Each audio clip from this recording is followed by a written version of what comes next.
தம்பி, நான் என்னுடைய உச்சத்தை விட்டு நான் அவ்வளவு வருமானத்தை விட்டு வான் வீட்டு வாசல எவன்டா நின்னா? உன் வாட்ச்மேன் கூட நிக்கலையடா. ஏன்டா இந்த மாதிரி போய் தலையிற? சேவை செய்ய வந்தா சேவை செய். நான் அடைக்கலம் தேடி வரவில்லை, படைக்கலத்தோடு வரும். யாரும் வான்னு உன்னை கூப்பிடலையே, எதுக்கு வர்ற?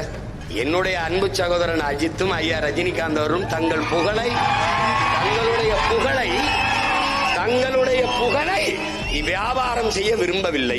ஐயா எம்ஜிஆர் நடிகர் நினைக்காத, 1.5 மணி நேரம் ஆனாலும் எழுதி வச்சு படிக்காம பேசுவார்.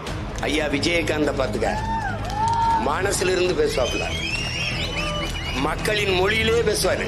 ஆனா ஐயா ஸ்டாலின் கூட இந்த மாதிரி சின்ன சீற்றா, என் தம்பியும் ஐயா எடப்பாடியும் முழிச்சிட்டா.